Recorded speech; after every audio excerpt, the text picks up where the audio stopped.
Assalamualaikum warahmatullahi wabarakatuh. Kembali lagi dengan saya Abdullah Salim dan sekarang saya akan jelaskan bagaimana cara menjawab soal TOEFL model seperti ini dengan mudah.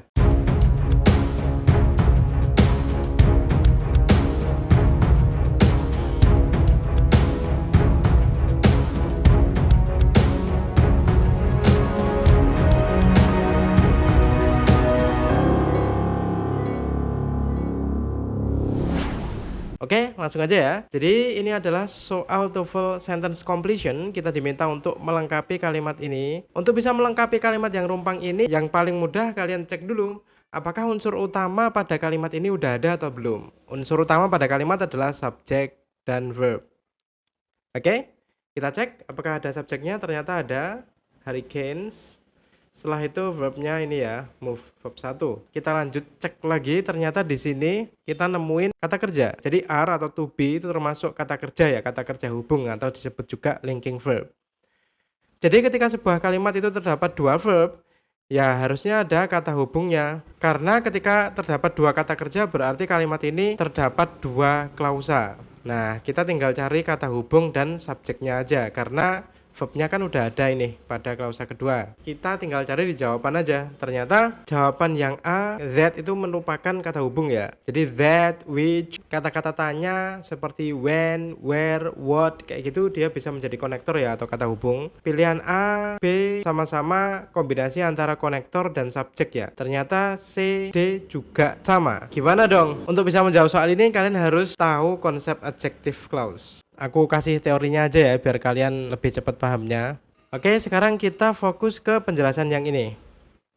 Karena di opsi jawaban tadi kan penggunaan which sama that ya. Kalau yang menggunakan whom, yang ini itu untuk menjelaskan manusia. Sementara di kalimat yang tadi itu yang dijelaskan adalah badai, sebuah benda ya. Kita mendapatkan 4 contoh. Jadi di sini ada kombinasi to itu preposition sama dengan in pada soal tadi dan which. Verbnya listen.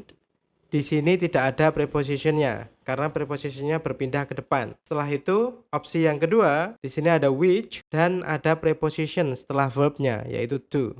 Opsi yang ketiga bisa juga menggunakan that, beda dengan yang which tadi. Atau opsi yang terakhir malah tanpa konektor sama sekali. Tapi kalau case-nya kayak gini biasanya ambigu ya kalimatnya. Rata-rata ketika adjective clause di soal TOEFL itu pasti ada konektornya. Oke, dari sini paham ya? Jadi beberapa kata kerja seperti listen kayak gini itu pasti diikuti preposition tertentu. Kita kembali ke soal ya. Jadi pada kasus soal ini jawaban A, B mungkin, C nggak mungkin ya karena prepositionnya terletak sebelum that. Pada konsep tadi kan nggak ada. D juga mungkin. Masalahnya A sama B ketika kalian jawab A benar berarti B juga benar dong karena which itu bisa digantikan dengan that. Jadi jawaban yang paling tepat D. Itu analisanya ketika kalian gak hafal apakah kata kerja embedded ini perlu preposition atau tidak. Tapi kalau kalian ternyata hafal, kalau kata kerja embedded itu ternyata perlu preposition, ya kalian pasti langsung bisa menjawab kalau jawabannya D. Jadi tanpa menghafalkan apakah verb ini perlu preposition atau tidak, sebenarnya udah ada clue-nya ya di sini ketika di opsi jawaban itu ada preposition sebelum kata penghubungnya, maka ada kemungkinan besar ini adalah jawaban yang benar karena jawaban A sama B ini adalah sama benarnya ya jika ini tidak perlu preposition. Jadi nggak mungkin yang C sesuai konsep preposition tidak terletak sebelum konektor that. Oh ya, untuk membuktikan kalau kata embedded itu memang butuh preposition ini nih. Nah ini, coba dilihat.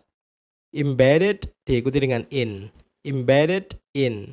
Tapi ketika kalian nggak hafal ya teknik seperti tadi yang kalian bisa lakukan. Sampai sini cukup jelas ya.